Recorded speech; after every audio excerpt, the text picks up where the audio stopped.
मेरे प्यारे दोस्तों, आप सबका मेरे चैनल स्टोरी लवर्स में स्वागत है। ओके गाइस, एफएफ का नेक्स्ट पार्ट स्टार्ट करते हैं।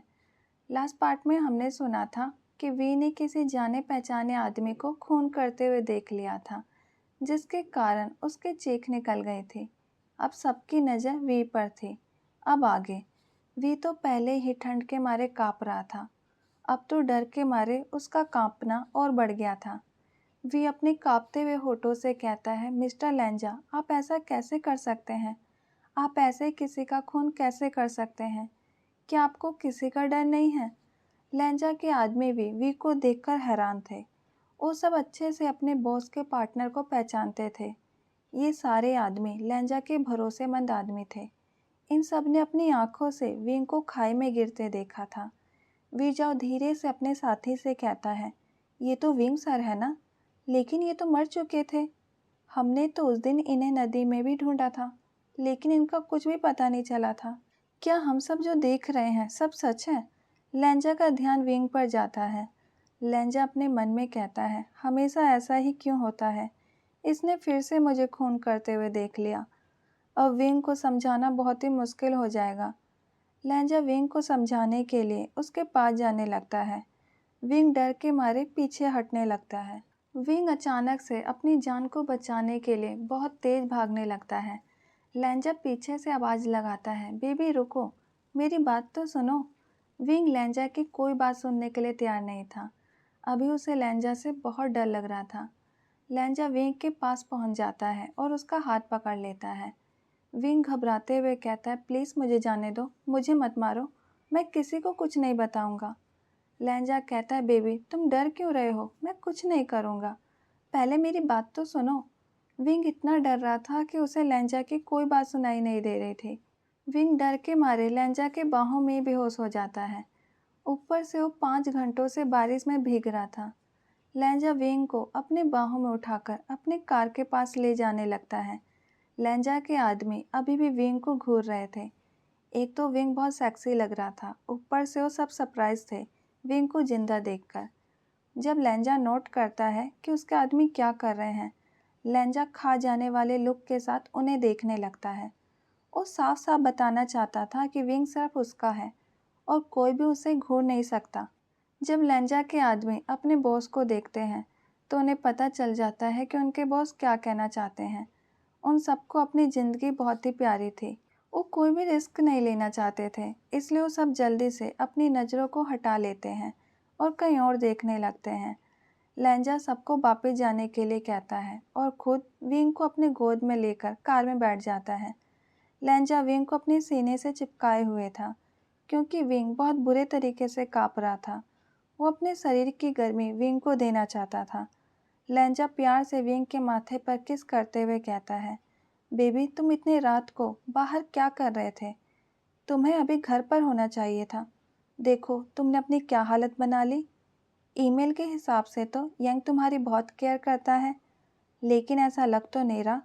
उसने तुम्हें रात को बाहर घूमने से रोका नहीं। लैंजा एक बेहोश इंसान से सवाल पूछ रहा था, जैसे विंग उसके सवालों के जवाब देने वाला होगा।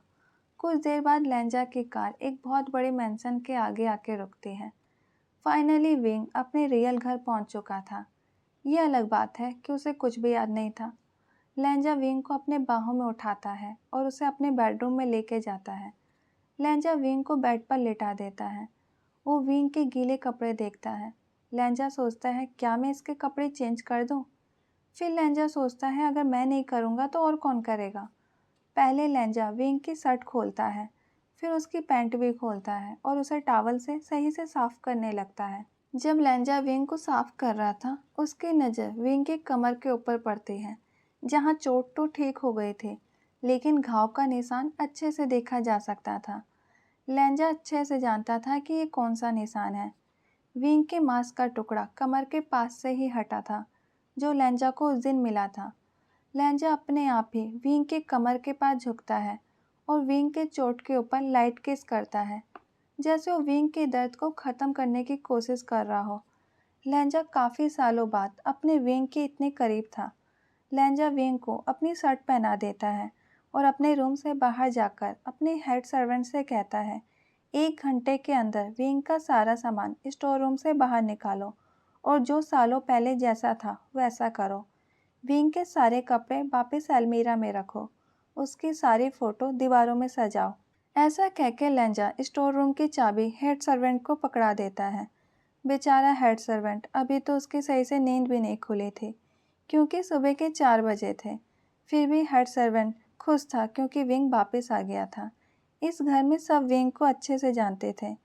उन सब ने विंग के जाने के बाद अपने बॉस को दुखी देखा था, उसे टूटते हुए देखा था। हेड सर्वेंट अपने साथ साथ बाकी सर्वेंट को भी काम पर लगा देता है। लेंजा जब वापस अपने रूम में आता है, वो विंग को कांपते हुए देखता है। लेंजा विंग के माथे को टच करता है। विंग का माथा तप रहा था। बारिश में भीगने के कारण विंग को बहुत तेज बुखार आ गया था। लेंजा विंग की ऐसी हालत देखकर घबरा रहा था। वो अपने कांपते हुए हाथों से वैंकिंग को कॉल करता है। वैंकिंग गहरी नींद में सोई हुई थी, इसलिए उसने अपना फ़ोन रिसीव नहीं किया। लेकिन लेंजा बार बार वैंकिंग पर कॉल कर रहा था। वैंकिंग थक हार के अपना फ़ोन उठाती है और कहती है, इतनी रात को कौन मुझे परेशान कर रहा है? कोई रात को भी मुझे सोने नहीं देता। जब वैंकिंग फ़ोन में टाइम देखती है तो सुबह के 4 बज गए थे। वैंकिंग कहती है, सुबह हो गई, लेकिन कौन मुझे इतनी सुबह कॉल कर रहा है? जब वैंकिंग मिस कॉल चेक करने के लिए जा रही थी, इतनी देर में दोबारा फ़ोन ने रिंग किया। वैंकिंग के फ़ोन स्क्रीन पर लेंजा का नाम लिखा हुआ था। वैंकिंग कहती है, तो इतनी देर से ये कॉल कर रहा था, सब ठीक तो है ना? अब वैंकिंग जल्दी से फ़ोन रिसीव कर लेती है। लेंजा कहता है, वैंकिंग तुम कहाँ पर हो? तुम इतनी देर से मेरा फ़ोन रिसीव क्यों नहीं कर रही थी? जल्दी से मेरे मेंशन पर आओ। वैंकिंग कहती है, क्या हुआ लेंजा, सब ठीक है ना? लेंजा कहता है, तुम जल्दी आओ, आगे की बात हम यहीं पर करते हैं। वैंकिंग फ़ोन कॉल काट कर जल्दी से रेडी होकर लेंजा के मेंशन के लिए निकल जाती है। कुछ ही देर में वैंकिंग की कार लेंजा के मेंशन के बाहर पहुंच जाती है। वैंकिंग मेंशन के अंदर जाने लगती है, लेकिन आज वो मेंशन का माहौल देखकर हैरान थी। सारे सर्वेंट विंग के सामान को वापस उसके पहले वाली जगह पर सजा रहे थे। वैंकिंग अपने मन में कहती है, आखिर ये सब क्या चल रहा है? क्या लेंजा अपना दिमागी संतुलन खो चुका है? उसने अपने सारे सर्वेंट को किस काम में लगा रखा है? कहीं युआन विंग की ये सारी फ़ोटो देखकर वापस विंग को याद न करने लग जाए। ये सारी फ़ोटो देखकर युआन पक्का अपने डैडा को ढूंढेगा। ये सारी बातें सोचकर वैंकिंग लेंजा के रूम की तरफ बढ़ जाती है। जब वैंकिंग रूम का दरवाज़ा खोलती है, विंग बेड पर लेटा था और लेंजा उसके माथे पर ठंडे पानी की पट्टियाँ कर रहा था। वैंकिंग का तो कुछ समय के लिए गला ही सूख गया। क्या सामने लेटा इंसान भूत है जो सिर्फ उसे दिख रहा है? वैंकिंग अपने सामने का नज़ारा देखकर डर रही थी। अब तो उसे ऐसा लग रहा था जैसे उसका दिमागी संतुलन बिगड़ गया है, इसलिए उसे कुछ भी नज़र आ रहा है। उसे अच्छे से याद है, वो तो विंग का फ्यूनरल भी अटेंड कर चुकी है, इसलिए वो दबे पैर वापस जाने का सोचती है। लेकिन ऐसा हो नहीं पाता क्योंकि लेंजा की नज़र वैंकिंग पर पड़ जाती है। लेंजा कहता है, वैंकिंग तुम्हें आने में इतना टाइम लग गया, जल्दी से मेरे विंग को चेक करो। वैंकिंग लेंजा की तरफ देखती है जैसे वो अपने कानों पर विश्वास करने की कोशिश कर रही हो। वैंकिंग कहती है, क्या तुम्हें भी विंग नज़र आ रहा है? लेंजा कहता है, मैंने भी किस पागल डॉक्टर को अपने विंग का इलाज कराने के लिए बुला लिया, इसको तो खुद इलाज की ज़रूरत है। लेंजा फिर कहता है, वैंकिंग मेरी आंखें बिल्कुल ठीक हैं, मुझे मेरा विंग नज़र आ रहा है, इसे फीवर हो गया है, प्लीज़ इसे चेक करो। वैंकिंग सवाल भरी नज़रों के साथ लेंजा को देखने लगती है। लेंजा अच्छे से समझ रहा था कि इस वक्त वैंकिंग के मन में बहुत सारे सवाल हैं। लेंजा कहता है, मैं तुम्हें सब कुछ बताऊंगा, लेकिन पहले तुम विंग को तो चेक करो। वैंकिंग विंग को चेक करने लगती है और एक इंजेक्शन विंग को लगाती है। वैंकिंग लेंजा से कहती है, विंग बिल्कुल ठीक है, ज़्यादा देर पानी में भीगने के कारण उसे बुखार हो गया है। इस इंजेक्शन से जल्दी ही बुखार उतर जाएगा। अब तुम मुझे सारी बात बताओ। लेंजा वैंकिंग को सब कुछ बता देता है जो भी उसे पता था। वैंकिंग कहती है, इसका मतलब विंग अपनी याददाश्त खो चुका है।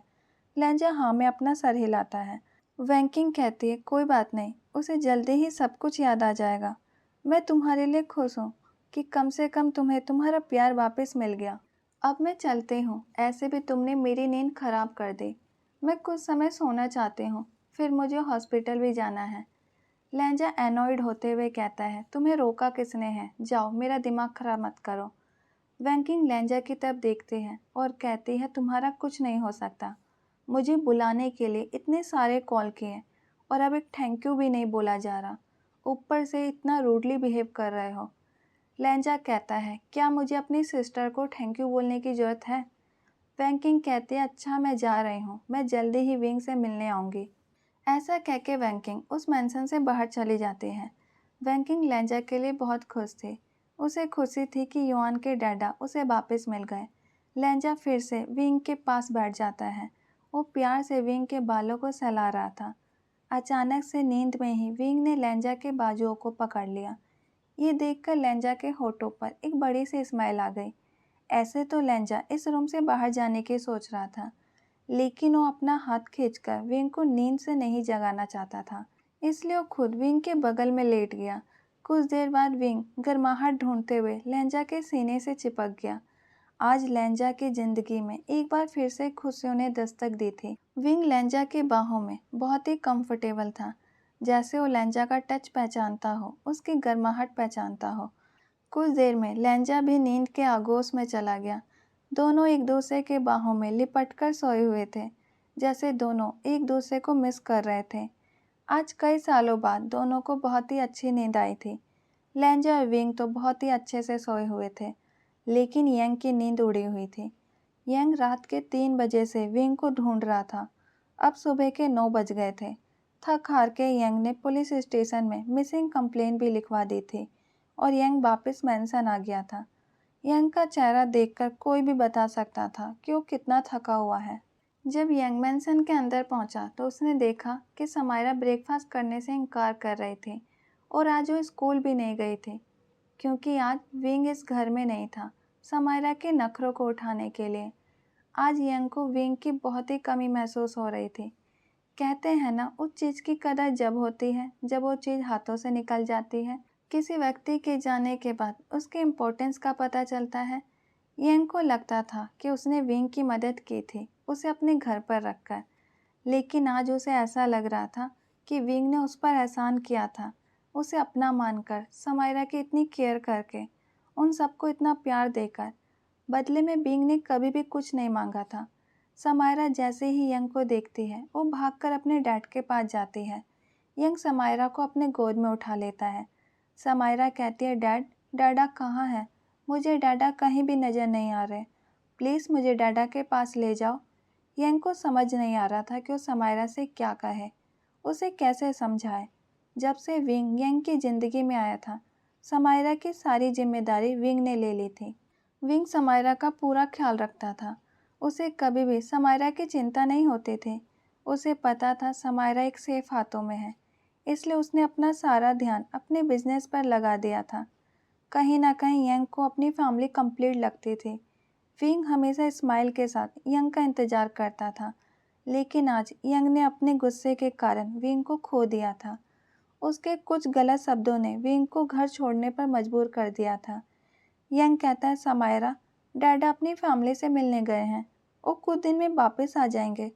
पता नहीं क्या सोचकर यंग के मुंह से ये सब निकला। समायरा कहती है, डैड, डैडा की फैमिली तो हम है ना, फिर वो किसके पास गए हैं? मुझे भी उनके पास ले जाओ। यंग कहता है, समायरा, हमारे अलावा भी तुम्हारे डैडा की एक और फैमिली है, कुछ दिन उन्हें वहीं रहने दो। इस वक्त यंग को जो सही लग रहा था समायरा को समझाने के लिए, वो समायरा से बोले जा रहा था। यंग ज़बरदस्ती समायरा को खाना खिलाता है। समायरा कहती है, डैड, इसका टेस्ट बिल्कुल भी अच्छा नहीं है, मुझे डैडा के हाथों का बना हुआ ही फूड खाना है। यंग एक गहरी सांस लेता है और कहता है, वी, तुमने कैसे समायरा को संभाल रखा था? प्लीज़ वापस आ जाओ, मुझसे गलती हो गई, तुम्हारे बिना हमारा परिवार अधूरा है। यंग ये सारी बातें अपने मन में कह रहा था। इधर लैंड मैंसन में सर्वेंट ने सारा काम ख़त्म कर लिया था। सब इतना बिजी थे कि आज युआन को किसी ने रेडी ही नहीं किया था स्कूल जाने के लिए, ना ही उसे किसी ने उठाया था। वो अपने आप ही 9 बजे उठा। जब वो अपने रूम से बाहर निकला तो दीवारों पर अपने न्यू डैडा की फ़ोटो देखकर वो हैरान हो गया, लेकिन उसे समझने में ज़्यादा टाइम नहीं लगा कि जिसे वो ऐसे ही डैडा कह रहा था वो उसके रियल डैडा थे, क्योंकि कुछ फ़ोटो वेडिंग के दिन के भी थे। आज युआन की खुशी का कोई ठिकाना नहीं था। वो जिसे पसंद करता था वो उसके रियल डैडा थे।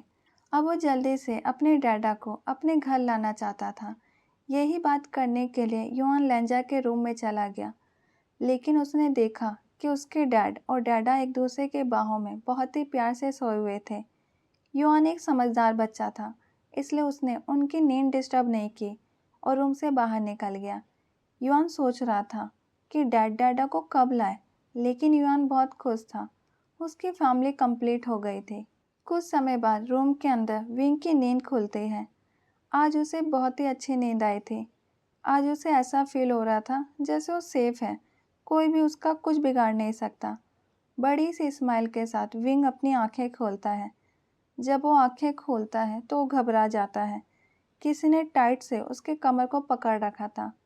विंग घबराकर लेंजा को धक्का दे देता है, जिसके कारण लेंजा तेज आवाज़ के साथ ज़मीन पर गिरता है। विंग अपने कपड़े को देखता है, उसने सिर्फ शर्ट पहनी थी। लेंजा और विंग एक दूसरे को देख रहे थे। ओके गाइस, आज का पार्ट यहीं रखते हैं। Bye, thank you.